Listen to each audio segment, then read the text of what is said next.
Hi, my name is Tim Johnson, and I'm going to be going over the scripts that we have for our final expense programs.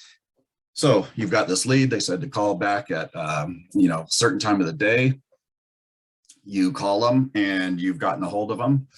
And I'll just go over parts of the script quickly here. We have these PDFs on our website, and so you can go over them. But I'm just going to hit a few things that you're going to want to be sure to tell them. Okay. So you start off. Hi, is this Mrs. Smith? Hi, Mrs. Smith. My name is Tim Johnson. I'm calling you back with information that you requested over the phone about our final expense program. You had asked for an agent to call you back with final expense quotes, which is coverage that pays your final expenses when you pass away, so your family isn't left with that large bill. Okay. And how are you today? You're going to make small talk at this point to build a little rapport. I like to verify the state they're in, which will be on the lead that you have. So say something like, okay, you're in California, is that right? Great, me too. I live in San Diego. Where do you live? And blah, blah, blah. You know, if they're in another state or maybe a different city than you, if you have any family members or friends in those states or cities, it's nice to bring that up. Just, talk to them a little bit, build a little bit of rapport. I like to ask them how long they've lived there. Is most of their family there? That helps to get more information about their family and gets them thinking about their family, which is very important for the final expense sale. And then at that point, I'll tell them a little bit about myself. I'll say, I'm an independent licensed life insurance agent in California or whatever state you're licensed in that the lead is in. And my license number is 0B49302. I've been a licensed agent since 1997. You can look up my license on the Department of Insurance website. It'll tell you if I have had any disciplinary actions, how long my license has been in force, and the status of my license. And so I've been in the business about 25 years, and you don't stay in the insurance business and keep a state-approved insurance license if you don't do what's right for the clients. And that's what I do. I help people 50 and older get affordable final expense coverage to pay their burial or cremation costs. And the reason my clients do business with me is because I'm what's known as a broker. Basically, that means I'm not married to any one company, so I can get you quotes with top rated companies with the best rates. Okay. So what I need to do is ask you a couple questions to determine which plans you qualify for and how much coverage to get you. Then if it's in your budget, we can get you covered today. Does that work for you? And we do this because we want, you can see there on the PDF, we want a commitment from them that they will be buying today. If they say, no, I'm not ready to buy, then we suggest that you get another time to call them back when they will be ready and call them back at that time. Unless you have nothing going on and you feel like practicing your pitch, you can do it that way. But if they're not ready to buy, really there's not, you shouldn't waste your time on it. You'll have enough leads to where you don't have to fight for the ones that aren't ready to buy. Okay. Generally they'll say, yep, that's great. It works for me. We say, okay, great. After I give you the quotes and you choose the plan that fits, there's a couple things we're going to need to get you covered. So let's make sure that you have everything we need. And with this, there's a couple of reasons for this. Number one, you'll see we'll do a three-way call with an insurance company. So we'll need a few minutes of your time today. We like to let them know that this isn't just something between you, the agent, and them, the client. The insurance company is involved too. And then we'll tell them information about the insurance company when we get to the quote section. But that helps to make them feel better that it's not just, you and them and you asking all of their information. Okay. Number two, we'll need to know who your beneficiaries will be. And if you need to explain what the beneficiaries are, you'll let them know, tell them that right then. We'll need to email some documents to you. If you do, let's say Great Western, for example, part of the Great Western e-app, they mailed a copy of the policy to them, or I'm sorry, the application over to them. We'll need to have your bank account information for the insurance company. And this is an important question because if they don't have a bank account, really it goes down to then if they have a credit card and not a bank account, you can write a Great Western policy. Great Western is one of the few companies that will do monthly bank draft with a credit card. Most companies won't do that.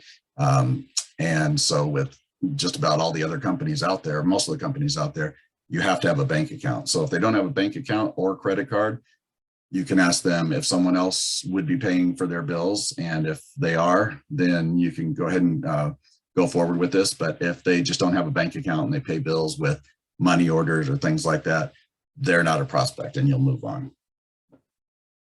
Okay, so we let them know the requirements, and then you'll see up here it says pain question. What we need to do to make the sale is you need to get the prospect thinking what's going to happen when they pass away. There's going to be a large bill, and that's going to be left to their family. And do you want to leave that large bill to your family when you pass away? Or would you rather have it taken care of? So that's what we need to get into their mind. So a great question for that is, okay, great, Mrs. Smith, do you know if you want to be buried or cremated when you pass away? We need to know that so we'll know how much to quote them. And then the next question, and who will be responsible for planning and paying for those expenses? Generally, it's going to be a child. A lot of the people, most of the people I'd say that we write policies on are single. They're either widowed, divorced, whatever the case may be, but they have children. And so their children are going to be stuck with this big bill when they pass away, and parents don't want to leave a big debt to their kids. So, we let them know, look, one of two things is going to happen when you pass away. There's no way around it. There's going to be a bill. You'll either leave a large debt to your family, in which case they'll have to pay it off by either maxing out their credit cards, if they have that ability, if they can try to get a loan, if their credit is good enough, borrow the money from friends, which is a good way to lose friends, or use up their savings if they have that much set aside. That's one thing that can happen. The other way to take care of this, or your final expense insurance policy will pay your final expenses. And your family's thoughts will be on how you took care of them even after you passed on, instead of how are they going to pay for this big expense. My mom passed away about a year ago, and I come from an insurance family, and she had coverage, and it was a large, one less thing that the family had to worry about. And I say one less thing, it's one huge less thing that the family has to worry about. We've seen families get in fights over who's going to pay. The funeral gets pushed back. If they don't have money, it's very small and, just not that appropriate. It's a tough situation because the clients in the final expense area they don't have a lot of money. If they have a lot of money, they'll have $500,000 policy or something, and they'll just use that. These people don't have a lot of money, and they generally don't have insurance, and a $10,000 funeral bill is huge for them. It's a lot of money, period, but let alone for these families who generally don't have a lot of savings, maybe don't have a lot of credit, and it's going to be difficult for them to pay it off. So that's why we need to get them thinking about this and what's going to happen. And, if their daughter or son is going to get left with this bill. So we let them know that. We have them thinking about that. An optional thing to maybe throw in here, if you're having a good conversation, is there's a website called Funeralocity, and you can put in the zip code or city or whatever in there, and it'll bring up the mortuaries around there. So if you just have that on your computer minimized, you can always just bring it up, put it in their city, and look it up. And nice thing to ask them is, have you thought about where you'd want to be buried? And then you'll have it right there, and you can say, the Jones mortuary or the XYZ mortuary looks like they're not far from you, and they look like a very nice place. It helps them to feel like you're more local with them, and you're not just someone from another country calling them, trying to sell them something. Okay, so then we have qualifying questions. Now I need to ask you some questions to see which plans you'll qualify for. So you'll get their date of birth. If they're married, be sure to get their spouse's name. If they have kids, get their kids' names, because those are the beneficiaries that you're going to be talking about to finalize the sale. So you'll go down there, ask the questions, the medical questions. You'll ask them, do you have any medical issues? Be sure the next question is answered also, or I'm sorry, yeah, asked and answered. Are you on any medications? If you ask someone just, do you have any medical issues? A lot of times they'll say no, but if you ask them if they're on any medications, they might be on insulin, high blood pressure medication, whatever. They don't think they have medical issues because the prescriptions are taking care of it and keeping them regulated, but it is still a medical condition. Also, when you ask them if they have any medical issues, let them know that there are plans for people with any medical conditions. We just need to know what their conditions are so we can get them set up with the right plan. Okay, so you go down and ask them those qualifying questions, and then you need to find out how much coverage to quote. So let's figure out how much coverage you need. Now, first of all, any amount of coverage you can take care of now will be a blessing to your family, but we also need to be sure that it's within your budget. So I like to say that because if we say a funeral averages about $12,000 and it ends up that they can only afford, say, $4,000 of final expense coverage, we've let them know that any amount of coverage they can get now will help their family. So even if it doesn't cover everything, at least we have in their mind, yeah, let's get something and pay for as much as we can now. So then I let them know, a small funeral averages about $12,000. And even just cremation service averages about $3,500. And then we ask them, so is there a specific amount of coverage that you want? Or do you want me just to quote $12,000, which is around the average cost of a funeral? And generally they'll say, yeah, that's fine. So then what I do is I'll run the quotes.